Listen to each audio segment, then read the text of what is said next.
してお届けしたいと思います。で今私がいるのは軽井沢駅ですね。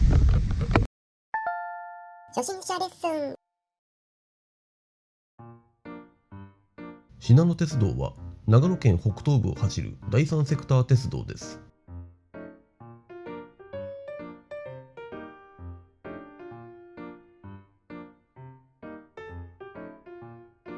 しなの鉄道の路線は軽井沢駅から篠ノ井駅までの 65.1km を結ぶしなの鉄道線、長野駅から妙高高原駅までの 37.3km を結ぶ北しなの線の2つに分かれています。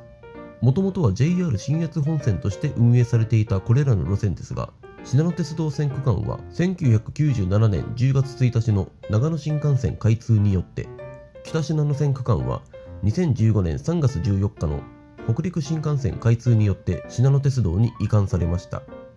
特に軽井沢駅から篠ノ井駅までのしなの鉄道線は整備新幹線開業に伴い経営離脱となった JR 並行在来線を引き継いだ初の路線でもあります。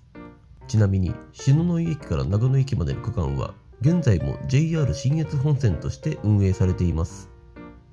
開業当初こそ慢性的な赤字経営となっていましたが、企画列車の開発や駐車場、売店など関連事業の直営化、ワンマン運転化など徹底的な変革に取り組み、2005年度決算において初の黒字化を達成。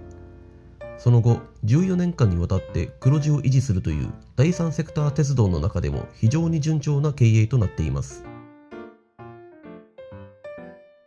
そんなしなの鉄道の手すりの記帳ができる駅はしなの鉄道線の小諸駅、北しなの線の豊野駅の2カ所。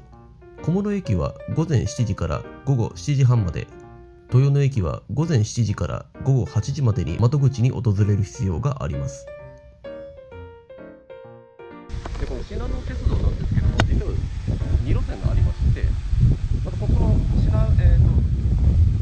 軽井沢駅から出てるしなの本線のしなの鉄道の本線と、あともう一つ北しなの鉄道っていうのがありますので、そのあたりについてもまとめようと思います。では行ってみましょう。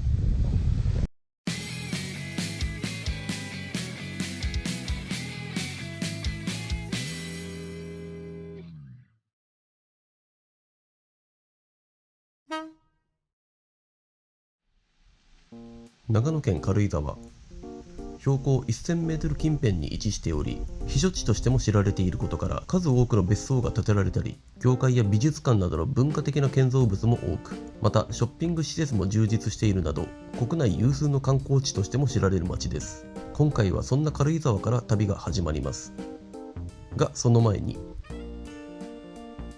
せっかくなんでね、ちょっと周りいろいろ見てみようかなと思います。それとも今からじゃもうせっかくの軽井沢も全然満喫できないですけどね。周りこんな感じです。とりあえず少しだけ散策してみることに。そして軽井沢について私自身のこんなお話も。でも軽井沢来るの実は今回2回目なんですよね。以前5年ぐらい前にお伺い5年ぐらい前に来たことがあるんですけれども、でその時は石の教会というところと、あと軽井沢高原教会ですね。それ以外にもいろいろ教会とかを回ってまして、割と好きなんですよね、そういうの。でも来たのが12月なんですよね。ちょうどクリスマスという時期に野郎一人でイルミネーションを見にという、そんなことをやってたんですけど、いやでも結構綺麗でしたよ。ちょっと写真動画に今ここに貼っとくんで、ぜひご覧ください。本当になんだったらもうね、この機会に皆さん行くことを検討してみたらいかがですかね。結構綺麗でしょ。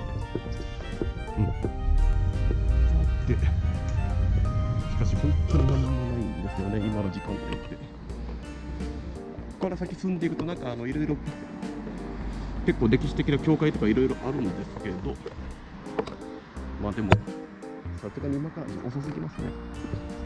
ちょっと駅に戻って時間潰しますか。今まだ6時に15分ぐらいなんですけども、次の信濃鉄道小諸駅は6時50分ぐらいです。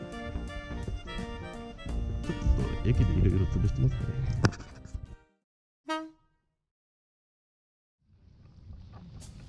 軽井沢駅に戻り、ホームで列車を待つことにします。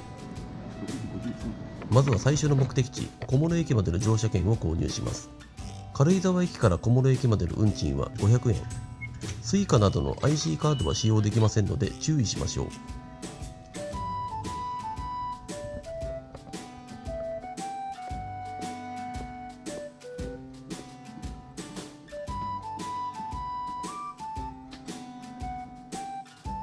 駅ホームには森のコリスキッズステーションという施設があり、日中列車の待ち時間を利用してミニトレインなどを楽しむことができます。駅ホーム内の施設ですので、利用には入場料以外にも駅入場券または乗車券が必要となります。しがない鉄道ですね。こういう時使ったことあるんですよね。その5年前に来たっていう時。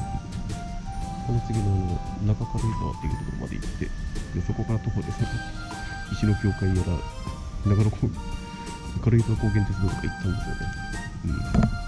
まあ、どうでもいいエピソードでした。新幹線が開通するまでは、この軽井沢駅から群馬県の横川駅まで JR 信越本線が通っていました。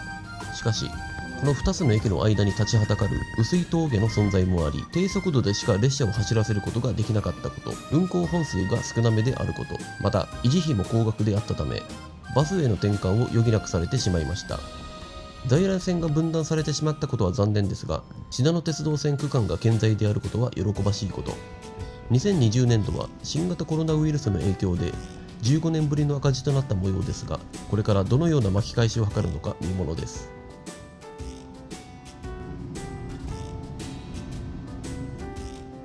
霧が立ち込める雨の中、列車が駅に到着。これに乗り込み、信濃鉄道の旅が始まります。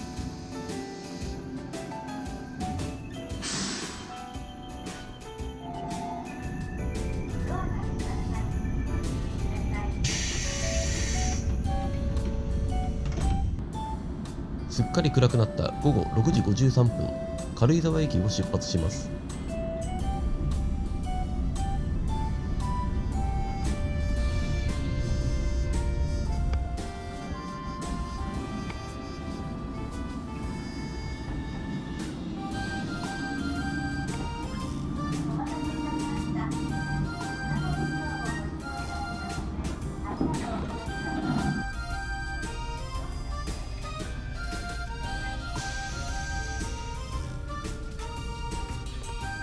雨が降る夜の旅ということもあり、車窓からの風景は今一つではありますが、小諸駅まで順調に進んでいきます。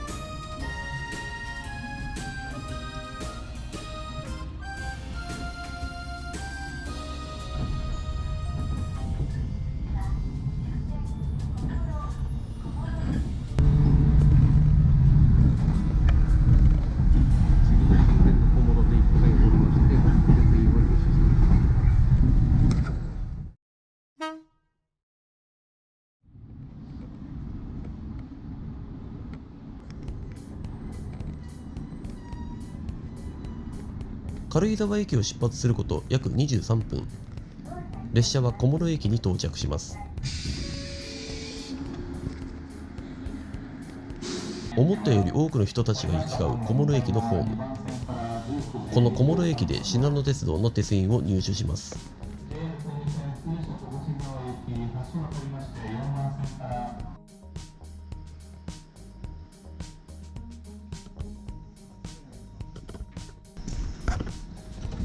はい。あと鉄印の記帳ってできますか？鉄印できますよ。信濃鉄道では鉄印帳を駅員さんに渡し記帳をしてもらいます。そして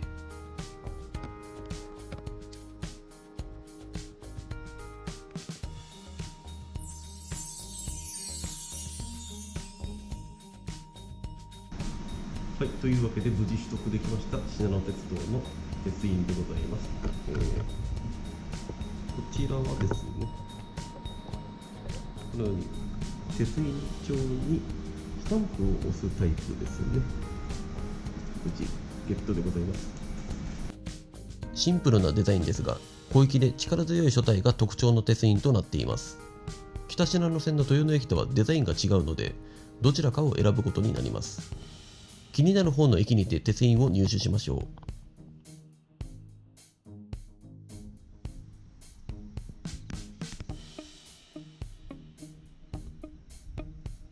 小諸駅は JR 小海線との接続駅でもあり、信越本線時代は長野方面、小海、山梨方面、軽井沢、東京方面へ分岐する長野県東部の拠点とも言うべき駅となっていました。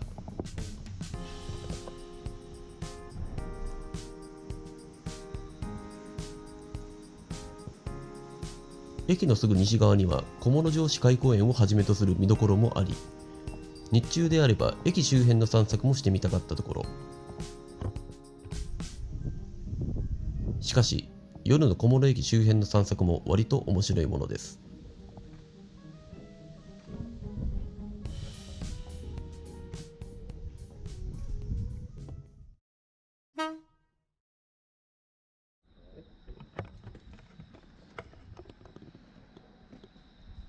2番線の19時52分発の長野駅で行きます。長野駅に向けてこの夜最後の移動を開始します。軽井沢では雨が降ってたんですけども、今はもう晴れて星が見えてますね。月も出てます。ここに来てようやく天候に恵まれてきたようです。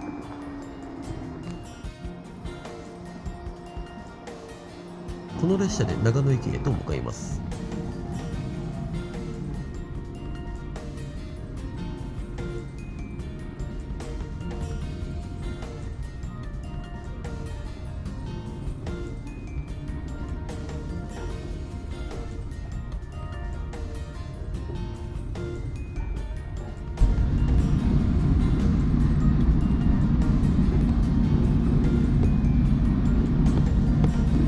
今上田駅ですが、そういえば今思い出したら俺上田にも来たことあったな。そう、確かこの近くで仕事に来たんですよ。唐揚げとかラーメンがうまい店があったんですよね、確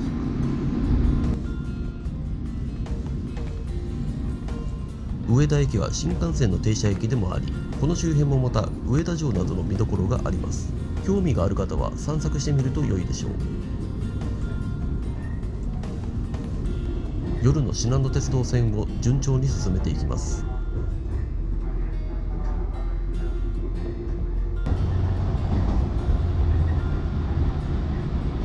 信濃井駅です。ここでしなの鉄道本線が終わりまして、 JR の信越本線に入ります。結構中途半端な信越線です。信濃井駅から長野駅までのおよそ 9km の区間は JR 信越本線となります。この区間がしなの鉄道に移管されなかったことについては様々な意見があるようですが、維持費や人件費などのコストを考慮に入れると、そのまま JR 東日本に運用してもらう方が良いという結論に至ったようです。なお、信濃井駅から JR 信濃井線が増本駅まで伸びていますが、この路線の列車は全て長野駅まで直通運転されているため、 JR 信越本線という路線名でありながら、事実上の JR 信濃井線と呼ぶべき区間でもあります。ここから JR 線に入ります。信濃鉄道本線の終了で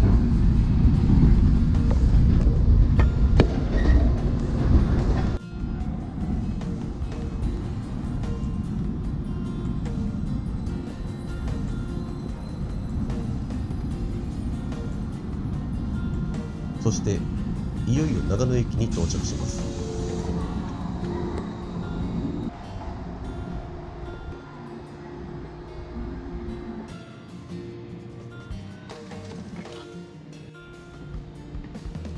長野県のターミナル駅とも言うべき長野駅。駅の規模も県内最大級です。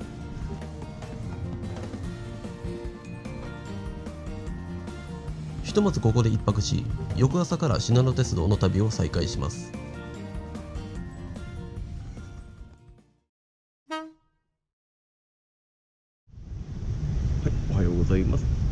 そうしましたら、昨日は、しなの鉄道で軽井沢から、信濃駅までをお届けしました。今日は、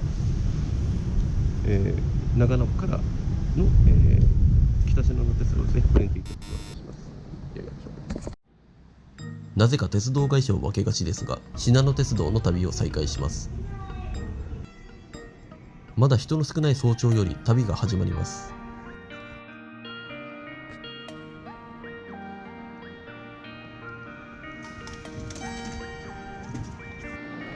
5番線6時23分発のに乗ります。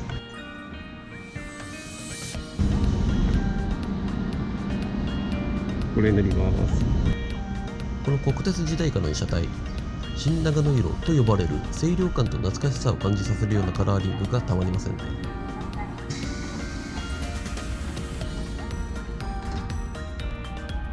そして北信濃線の旅が始まります。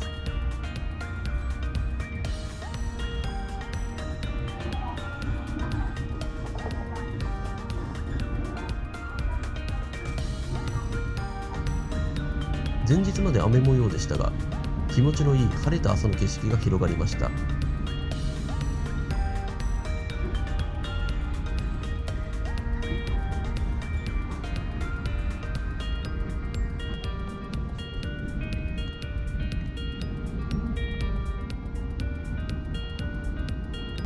豊野駅です。実はここでもしなの鉄道の鉄印をもらうことができるんですね。なんですけども、昨日もらった小物が、この豊野間の2択になります。今回はこの豊野駅の鉄印はもうそのままスルーということで行きます。しなの鉄道の鉄印は鉄印帳に直接スタンプするタイプとなっています。先ほど紹介した小諸駅かこの豊野駅かの2択、迷うところですが都合のいい駅でもらいましょう。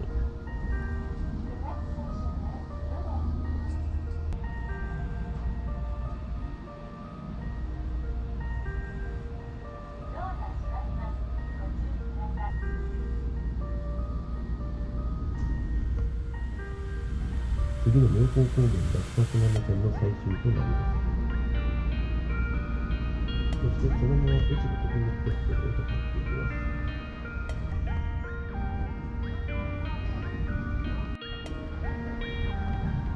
す。山間部を順調に北上していき、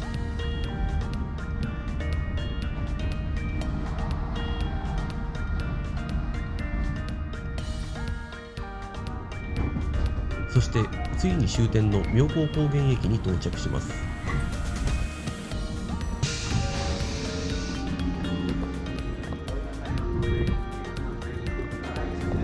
れで北信濃線が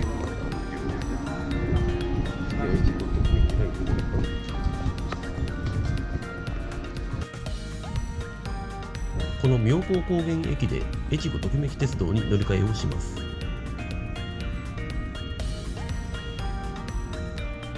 ここからの様子は次回お届けいたします。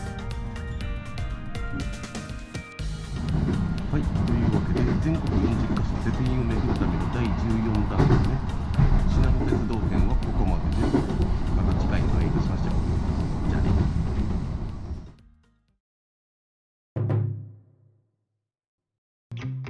鉄印を巡る旅シリーズ次回第15回目は越後ときめき鉄道編。3月下旬頃お届けの予定。